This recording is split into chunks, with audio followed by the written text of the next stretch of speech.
My boss walked into my house and called my husband a loser.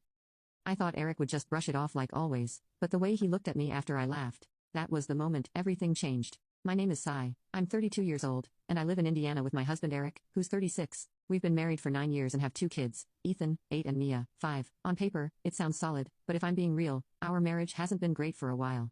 I mean, Eric's a decent guy, don't get me wrong. He works hard at his warehouse job and takes care of the kids when I need him to, but sometimes it's like he's just there, no drive, no ambition. It's like I'm married to a roommate who folds laundry. I work at a small marketing firm as an assistant to my boss Nathan. He's 44, a sharp dresser, and always the loudest guy in the room. People respect him, and yeah, I like being around people who get respect. Nathan's got this energy that makes you want to move faster and do better. I guess that's why I mention him to Eric more than I should. I wasn't even trying to compare them at first, but it kind of just happened.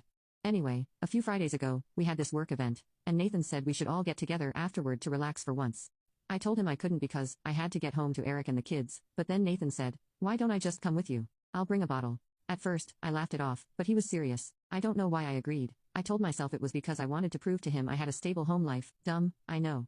When we got home, Eric was in sweatpants and an old college t-shirt sitting on the couch with a bowl of popcorn watching some cop show. The kids were playing Roblox on the tablet. It wasn't exactly the put-together look I had in mind, but it is what it is. "Hey babe," I said walking in with Nathan behind me. "I told you about my boss Nathan, right? He's stopping by for a bit." Eric glanced up, barely looking Nathan's way, and just said, "Oh okay, not hey nice to meet you, not welcome in, just oh." I felt embarrassed before anything even happened. Nathan of course filled the room with his whole personality. He walked in like he owned the house, set the wine bottle on the counter, and said, "Nice little setup you got here man, real cozy." Cozy was definitely shaded, but Eric didn't catch it. I went to grab some glasses and heard Nathan say, "So what do you do, Eric?" "I'm at the shipping center over on Broad Street," Eric said, still half watching his show like this wasn't a big deal. "Shipping center, huh?" Nathan's voice went up like he was surprised. "Man, that sounds like tough work. Bet it's not easy on the back." "It's fine," Eric muttered. His eyes didn't leave the TV. And that's when it started. Nathan chuckled to himself and said, "Well, I guess somebody's got to move the boxes, right?" I heard it from the kitchen and froze for a second. I knew that laugh. It wasn't friendly, it was that, "I'm better than you" kind of laugh. I peeked out of the kitchen and could see Eric's whole face change. His jaw tightened, eyes squinted. I knew he heard it too, but he didn't say anything. He just sat there. I didn't say anything either. I probably should have, but part of me thought if it bothers him that much he'll say something himself. I mean, I'm not his mom. Why should I have to protect his feelings? Plus it wasn't that deep. I figured he'd brush it off. We sat around the dining table for a bit, poured some wine and talked about work life, whatever. Nathan was in his element, cracking jokes, throwing in stories about when he was in Italy, and all that. Meanwhile Eric just sat there, arms crossed like a kid on punishment. I asked him twice if he was alright and he just nodded like he was fine, but then Nathan hit him with another one. "Man, see, you ever think about what you'd do if you married a guy like me?" "Not saying you should, just saying life might look a little different, huh?" The laugh that came out of me was automatic, like I didn't even think about it. It just happened. And the second it did I regretted it, not because of what Nathan said, but because Eric was staring dead at me, eyes locked in. "You think that's funny?" he asked. I stopped laughing quick. "Oh come on Eric, he's joking, lighten up." "You're laughing a little too hard for it to be just a joke," Eric said, his tone sharp now. "A man comes in my house and starts clowning me, and you sit there grinning like it's a comedy show." I rolled my eyes. "Don't be so sensitive, you know how Nathan is, he jokes with everybody." Eric leaned forward, both hands on the table now. "Yeah, but he ain't in everybody's house, Sai. He's in mine." It went quiet for a second. Even Nathan didn't have a comeback for that, but me, I couldn't let it sit. "You're always like this, Eric. Always mad about something small. It's not that serious. I'm not about to babysit your feelings every time a man walks in the room." As soon as I said it, I knew I'd gone too far, but I wasn't about to back down. I was already committed. Eric laughed, but it wasn't a real laugh. It was that tight, bitter one you do when you're done talking. He stood up and shook his head. "Yep, that's about right, Sai. Always everybody else's fault but yours. Enjoy your wine." He walked out the back door and I heard it slam harder than it needed to. Nathan glanced at me, still sipping his glass like he was watching a movie. "Did I cross a line?" he asked, all casual like it wasn't obvious. I shook my head. "He's fine. He always gets like this when people challenge him." But he wasn't fine, I knew that, and for some reason, I felt like I'd won something. He wants to act like a victim? Fine, I'll be the bad guy. I didn't care, or at least I told myself I didn't. The next morning Eric was gone before I woke up. No note, no text, nothing, just gone. When I woke up the next morning the bed was colder than usual. I reached over expecting to feel Eric, but all I felt was the flat, empty side of the mattress. He must have gone to work early, I thought, but something about it didn't sit right. Eric wasn't the type to leave without saying anything. He'd at least send a text like, "Gone early, see you later," or something like that.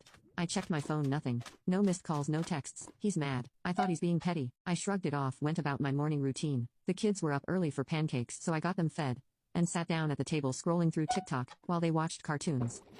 Every now and then I'd glance at the back door like he was just going to stroll in like nothing happened, but he didn't. By 11 a.m. I'd started to feel it. I texted him, "Me, you good?" No response. An hour later sent another one, "Me, seriously? You just going to ignore me now?" Nothing. I started getting annoyed, so now I'm the bad guy over a joke. I tossed my phone on the couch and crossed my arms like I was in my own silent protest. I didn't feel guilty, not really. He's acting like a child. I told myself I'm not about to chase after him like one of these desperate wives on TV. But by 2 p.m. it was starting to bug me. He never stayed mad this long. Normally he'd come home, sit on the couch, act like nothing happened. But this time felt different. I called him, straight to voicemail. "Eric, you're being ridiculous," I said in my message, my voice sharper than I'd meant it to be. "Don't start this whole silent treatment thing. We're too grown for that."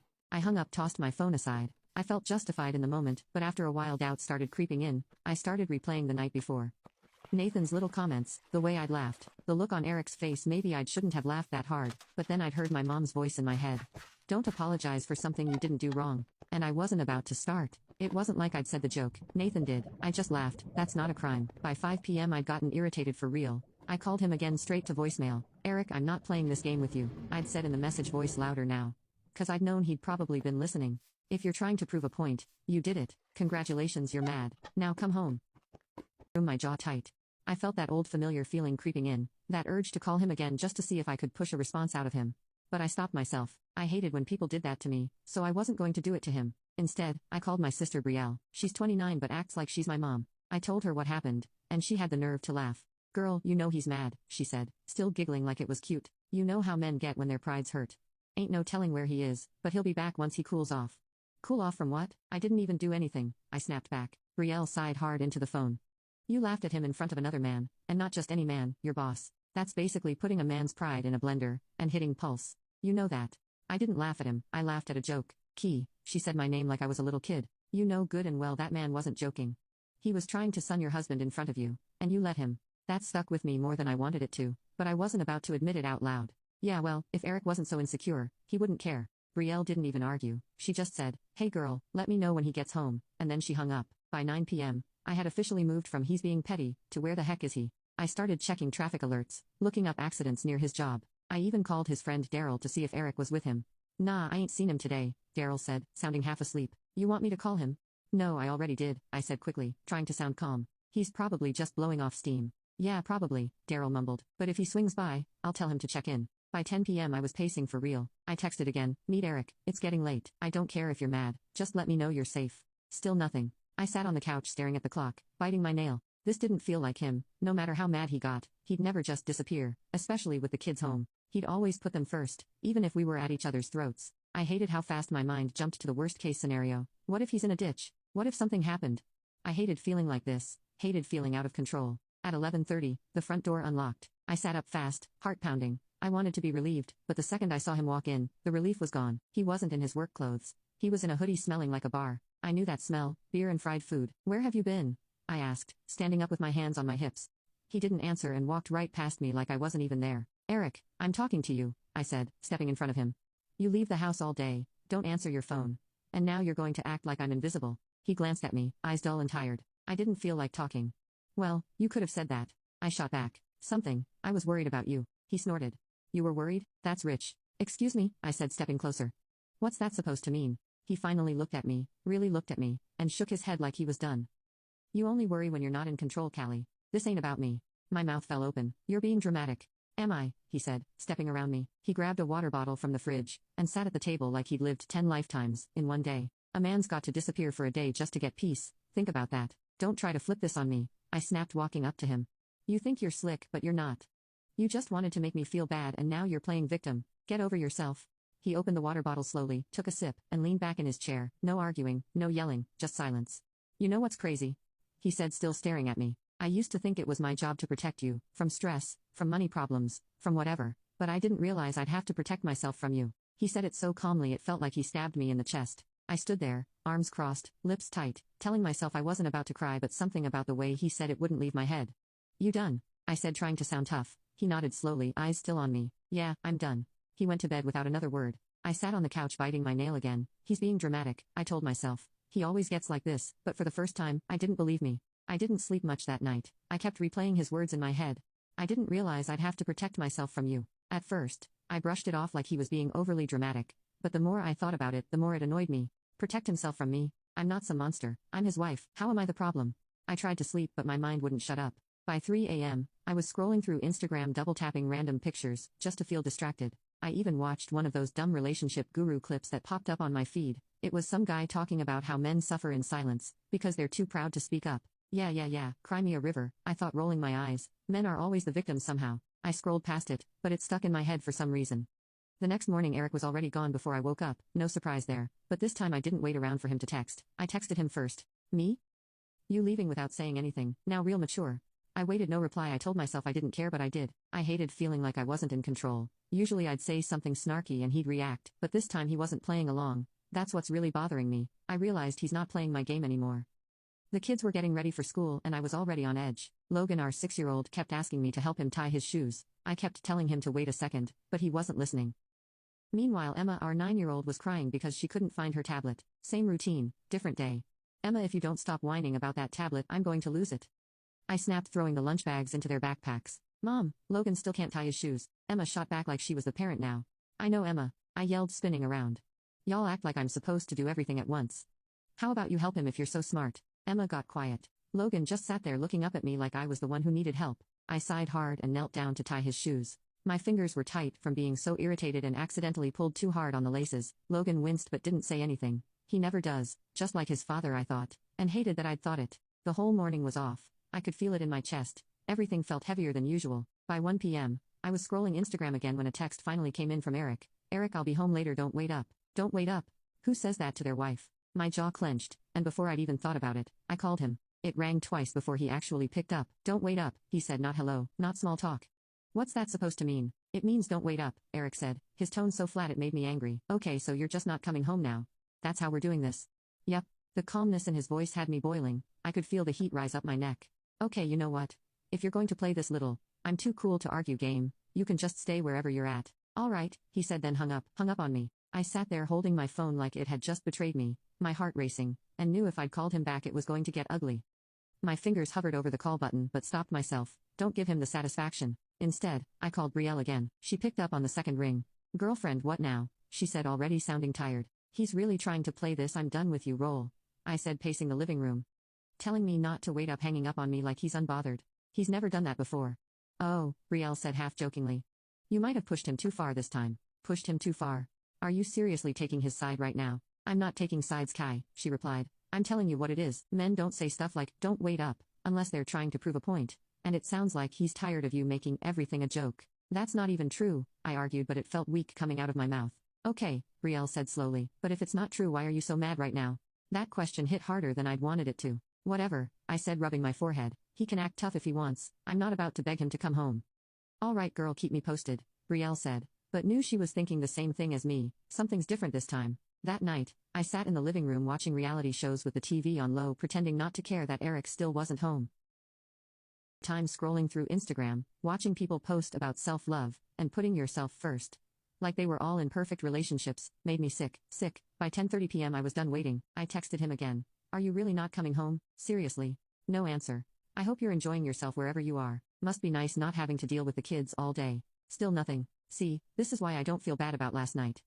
If you're going to act like this every time you get your feelings hurt, I'm not walking on eggshells for you. I sat there waiting for the little typing bubble to pop up.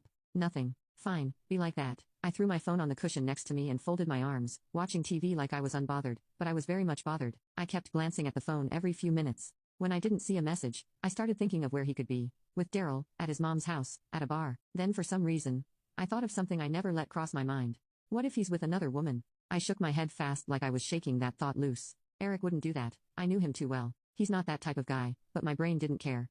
It kept playing little scenarios like a bad movie. Him sitting in a car talking to some girl who's nodding like she understands him in a way I don't. My jaw tightened again. If that's what he wants to do, then he can stay gone. I grabbed my phone, heart pounding, and texted one more time. Don't bother coming back tonight. I'm locking the door. I didn't mean it, not really, but I knew it would hit him where it hurt. I wanted it to hurt this time. I watched the phone for 10 whole minutes, waiting for the typing bubble. Come on, say something. Say you're sorry. Say you're coming home. But it never came. By 1 a.m., I was pacing again. I checked the door. I didn't lock it, but I wanted to. I sat at the kitchen table scrolling Facebook, but my eyes kept drifting to the clock. At 1:23 a.m., I heard the car pull up. I shot up from my seat like I'd been waiting for this moment all night. I stood by the door, hands on my hips, ready to let him have it. When he opened the door, I expected him to look guilty, but he didn't. He looked calm, and that's what scared me.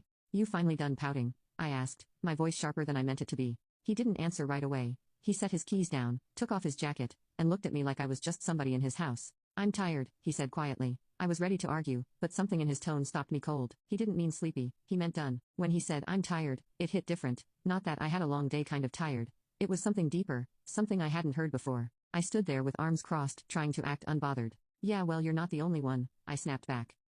"You think I'm over here living a dream life or something?" Eric didn't even flinch. Usually he'd argue back or say something sarcastic, but this time he just stared at me for a second like he was seeing me for the first time, like he finally understood something I hadn't caught on to yet. "That's the thing," he said quietly, shaking his head. "I don't think you even know what you want. But I do now." My heart dropped. "What's that supposed to mean?" I asked, squinting at him like I'd figured him out, but I didn't, not this time. He didn't answer right away. He just walked into the bedroom, grabbed a duffel bag from the top of the closet, and started packing. I stood there frozen. My mind raced. He's not really doing this, he's just mad. This is a show, but it wasn't. "Where you going?" "Eric," I asked, my voice louder now. "Where do you think you're going at 1 in the morning with a duffel bag like you're in some action movie?" I tried to laugh, but it didn't hit. He didn't look at me. He folded a pair of jeans and slid them into the bag like it was just another Tuesday. "Eric." I said his name slower this time. "Where do you think you're going?" He finally looked up, and I saw it. That look. It's the look a man gives when he's done talking. The one that comes right before everything changes. "You told me not to come back," he said, zipping the bag up. "So I'm not." My chest got tight. I felt my whole body tense up like I was bracing for a hit. "Boy, stop playing," I said, stepping forward. I snatched at his bag, but he yanked it back before I could grab it. "You're not going anywhere." I could hear the shake in my voice. "Don't let him see it. Don't let him think he's winning." He walked past me toward the front door. My mind scrambled for something to say, something that would stop him in his tracks. Say anything. "So you're just gonna walk out on your family?" I yelled, following behind him. "You're a whole grown man, but you can't handle an argument without packing a bag." "Yeah," he said, glancing back at me, his eyes calm but sharp. "I'm walking out on you. I'm not walking out on my kids." I blinked, stunned for a second. "Oh, so now you're father of the year," I said, laughing bitterly. "Since when?" "Since you stopped being a wife and started being my competition," he fired back, as he opened the front door and stepped outside. That one hit me hard, harder than anything he'd ever said. It stung in a way I wasn't ready for. "You're just mad, 'cause I don't bow down to you, like I'm one of your little employees." I shot back, stepping halfway out the door. "You want some submissive little housewife who bites her tongue all day? Go ahead, go find her, Eric." I was yelling now, the words coming out faster than I could think. He turned around on the porch, looked me dead in my face and said, "I don't want a submissive wife, Sai, I just want a peaceful one." My mouth opened, but nothing came out. He walked down the steps and kept going toward his car. I stood there, heart pounding, watching him unlock the door like he was in slow motion. I could have said something. I should have said something, but pride wouldn't let me. "You'll be back," I said, arms folded. My voice wasn't as loud this time. I sounded like I was trying to convince myself. "You'll be back." He didn't turn around when I heard the engine start. My heart started racing faster. I felt a panic I'd never felt before. This ain't like before. He's not coming back tonight, but still. I stood on that porch with my arms crossed like I'd had it under control. He pulled out of the driveway without hesitation, no pause, no second glance. And when the taillights disappeared down the street, it hit me all at once. He's really gone. I went back inside, slammed the door harder than I needed to, and leaned against it.